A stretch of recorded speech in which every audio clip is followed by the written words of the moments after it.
Vinyl Community, I'm here to do the vinyl tag, the Jazz Vinyl Tag 2021, initiated by tunes from the Man Cave. Awesome thread going on, and I've been watching some, not all yet, but a lot of them, and I really want to contribute. I think this is going to be the worst one of the bunch, because when I pulled the records, I was really like thinking that it's all repetition, but we'll see how it goes, shall we? So let's just jump right into the first question. Okay, so the first question was an album that got you into jazz, and unfortunately, whatever you want to say, it's this one. It's a classic. Obviously, it's Kind of Blue from 1959 by Miles Davis. I've had numerous renditions of this, but the original master recording is by far the best sounding one. Would still like a first US press of this. I, like many other rock dudes, I guess, saw that this was high up on Rolling Stone magazine's top 500 records of all time or something like that. So that sparked my interest when I was in my teens. I think I downloaded it illegally and listened to it first. That was the first time. And actually, I dug through my CDs and actually found my CD copy that I bought. So definitely one of the first records, jazz records. This was released in 1997, so maybe 98, 99, somewhere along that line was when I bought it. And I know I bought it in Stockholm when I was there on holiday. Okay, so the next question is first jazz album that you bought. I know I bought something before this, but I can't figure out what it is, and I don't have it anymore. And if we're talking like vinyl record, I think, because I was a CD dude in the 90s, so I bought everything on CD. I had a turntable, but I didn't buy records until 2000. I bought this on CD, I know. I've read about it in an interview with maybe Patti Smith or something like that. And I wanted to check it out, so I bought it cheap on CD. Nowadays, I got it on vinyl, and it's this one. Okay, so Blue Train by John Coltrane, 1957, I think, on Blue Note Records. Found a Liberty press of this in perfect shape. So happy to have this now. One of my favorite jazz records of all time. It's a fantastic record, and the only one that Coltrane did on Blue Notes. At least one of the first ones that I got. So the third question is show a Blue Note record, and I just did, but I'm going to show you another one, and this is probably my favorite Blue Note record, and there's so many. So if you ask me tomorrow, there's going to be another one, but Point of Departure by Andrew Hill is definitely at least one of my favorite Blue Note records. You have Eric Dolphy, Kenny Dorham, Richard Davis, Andrew Hill, Joe Henderson and Anthony Williams playing drums. And if I'm not mistaken, I think that he's 18 or 19 years old, Tony Williams, when he's playing on this one. From start to finish, a masterpiece of a record. I love Andrew Hill. There's not a single tune that I've heard with Andrew Hill that isn't fantastic. The next question is show a record on Prestige, and I actually went with Jack DeJohnette's Sorcery, because I don't see it that often in the vinyl community, being shown in the vinyl community. I bought this for next to nothing. I dug through a basement at a guy's home, and he had this along with a bunch of like Art Garfunkel solo records. I don't know. But yeah, and there's the label there. 1974. Benny Maupin, John Abercrombie, Mick Godric, Dave Holland, Jack DeJohnette, and Michael Felleman. Great record. If you haven't heard this is a little bit of an underrated jazz record, in my opinion. Don't hear and see it that often, so check it out. And yes, show an Impulse record. And this is, I mean, come on. Black Saint and the Scintillator by Mingus. Once again, one of my favorite jazz albums of all time. This is a masterpiece from start to finish, and it's a big band kind of record, or a little bit of a bigger band. And I'm not too fond of that type of. I like trio or quartets better. So when it gets too many players, I tend to not like it as much. But this is a true masterpiece. My God. Yeah. Okay, so the next one is show a record on Riverside, and I actually noticed that I don't have many Riverside records. So yeah, this is Mac Roach's Deeds Not Words from 58. And this is the Max Roach new quintet. So you have Booker Little on trumpet, and he does a tremendous job on this. I love Booker Little's playing. George Coleman on sax and Ray Draper on tuba. And Art Davis on bass. Booker Little, fantastic player. And Max Roach, we don't need to talk anymore about the guy strumming. Just insane. Next question, show a record on contemporary. And I went with Cecil Taylor's Quartet, Looking Ahead. This is also a great record. I love Cecil Taylor's playing. It's so dramatic and fast. Always interesting, moving the music forward.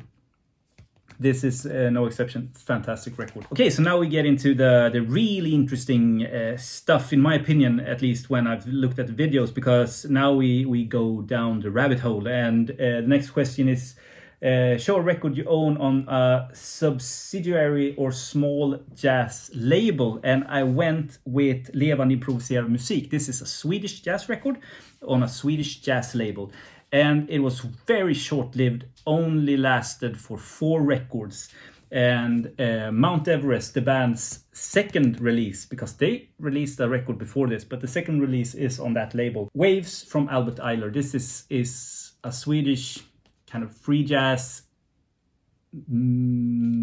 small gem. Let's say that, not masterpiece, that's small gem. Check it out. It's great. Now, the label Levande improviserad musik is...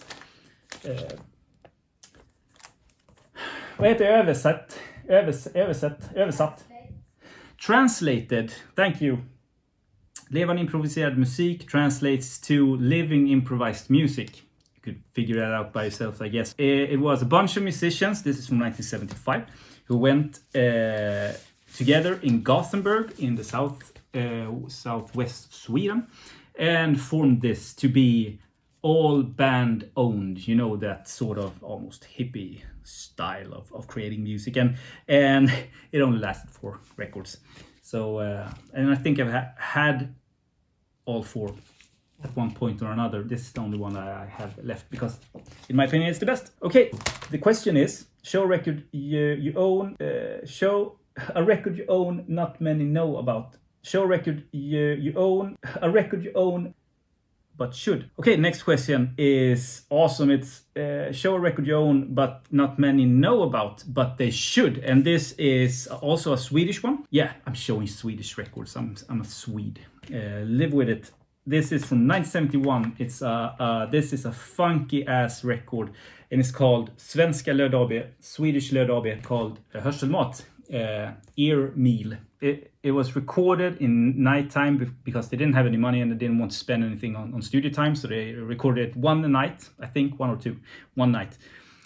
Almost like all live recording, and it's a funky jazz record. It's just awesome. It's so good, and originals of this goes for nuts money. You can still get this 2011 reissue pressed on Pallas. So it's the best audio quality you can get. And it's limited to 1,000 copies. I have number 274. I bought it when it came out, but they are still kind of affordable. You can get this for like 40 euro. And it's, sound quality wise, it's fantastic. And the music is just to die for. So check it out. Released on Figaro. I don't know if Figaro still holds it on their website, but I looked on Discogs. It's insane that you can buy this at all. Like, this should be at least $100 record by now. I mean, 10 years later, the quality, the rarity of the music, it's a no-brainer. Everyone should get this. Okay, so my favorite jazz record bought in 2020, I guess, and this was in my best finds of last year. This is Charles Mingus Aum, a first US press. I was so stoked to add this to the collection. One of the best. It sounds great, so yeah. Happy to add that. The next question is show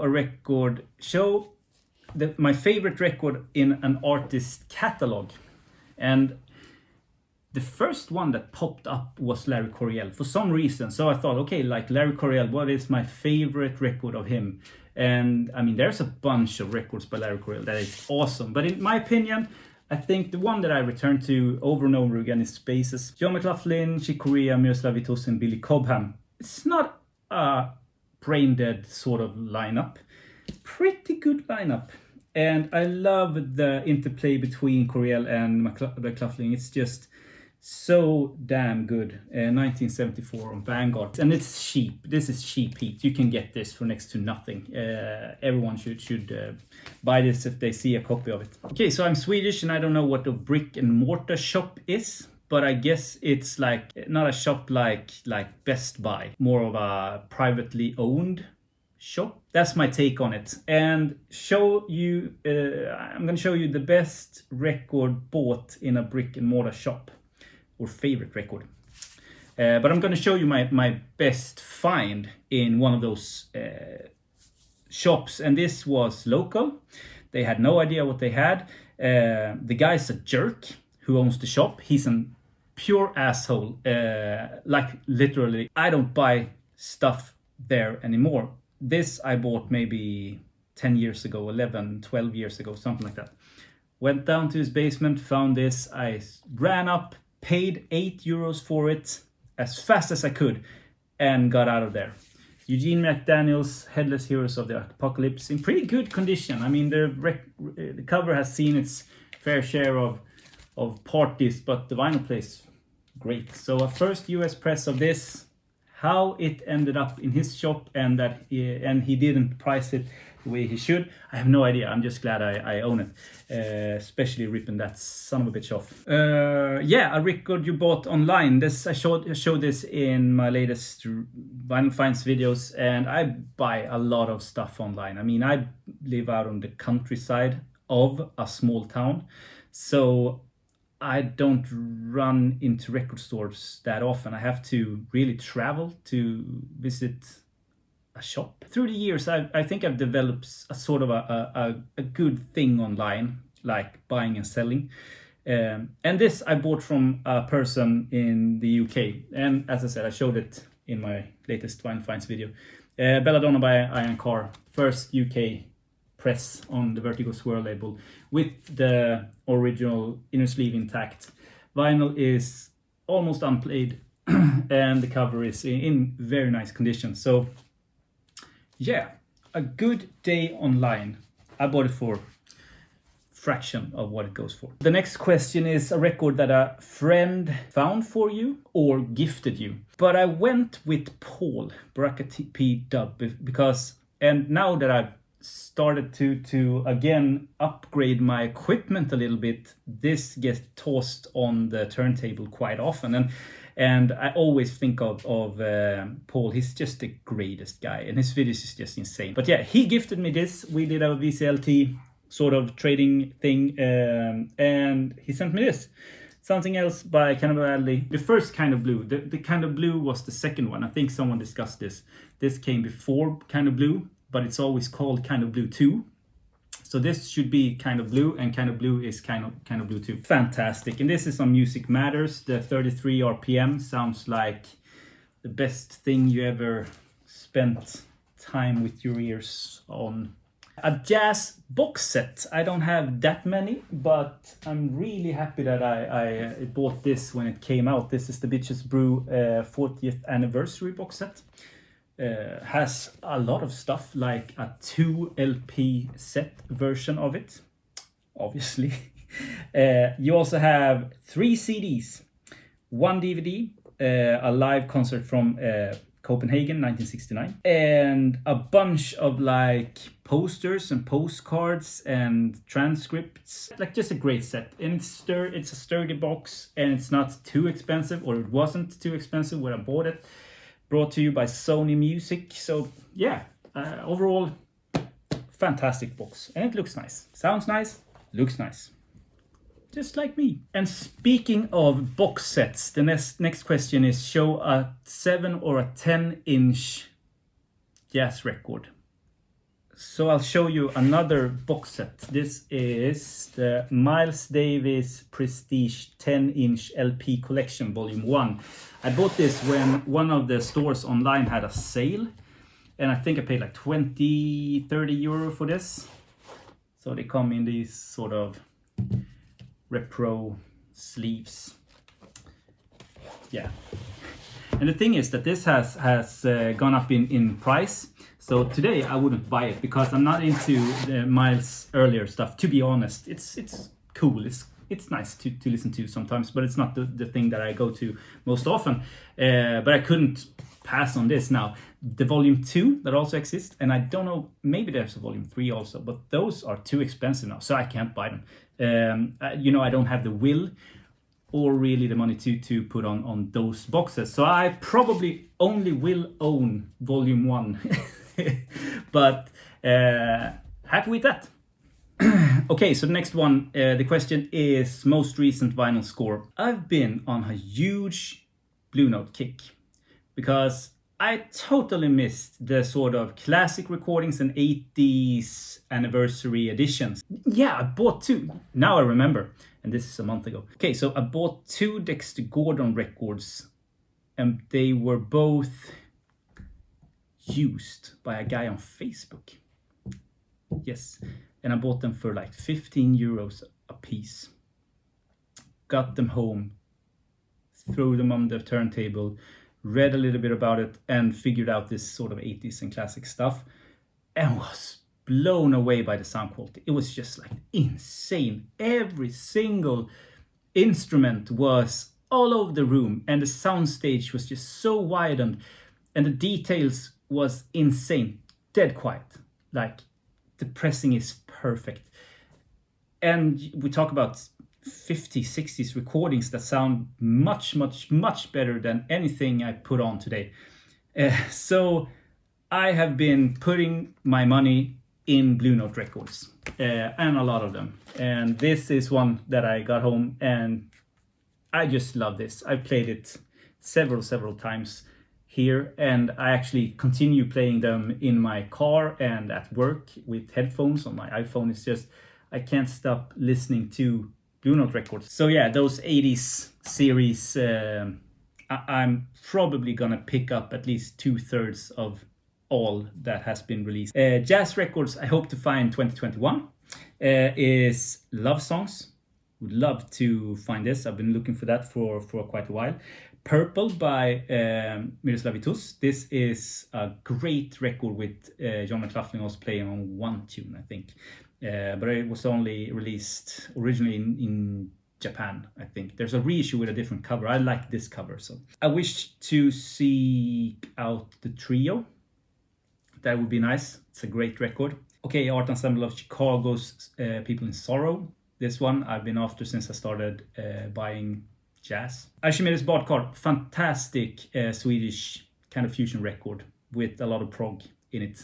Check it out. Okay, the next one is Windmill Tilter by Kenny Wheeler. It's been on my want list forever. Like one of the first I added to my want list on Discogs when I started out with adding stuff to Discogs.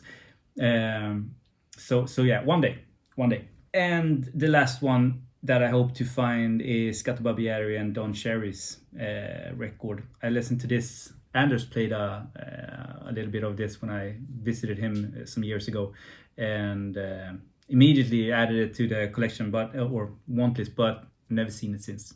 Okay, so a record that I own is this one. This is Sketches of Spain with Miles Davis. You can see that this is a sort of like 80s, super thin, lousy pressing of this.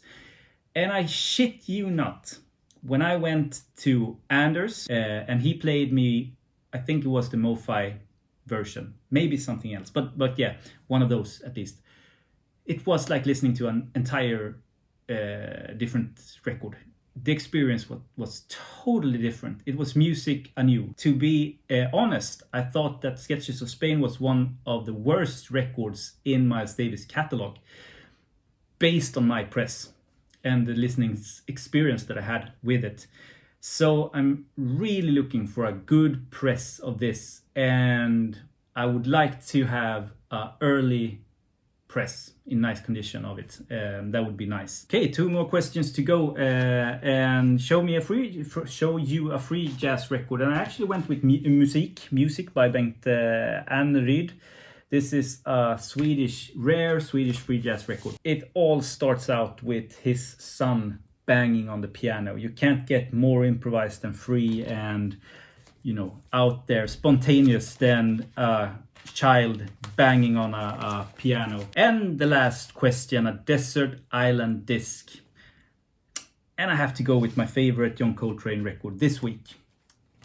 Yeah, Giant Steps. I've never played Giant Steps without getting the biggest smile on my face. It's just like, oh shit, it's good.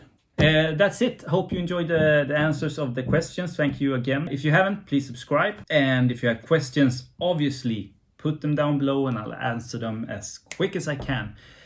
Yeah, see you soon. Bye. If you're interested in more of a tag thing video, you can guess here, maybe here.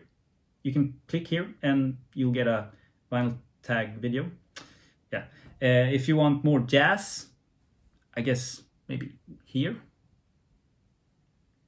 Somewhere down here should be a video. You can go and watch that. So yeah. Okay.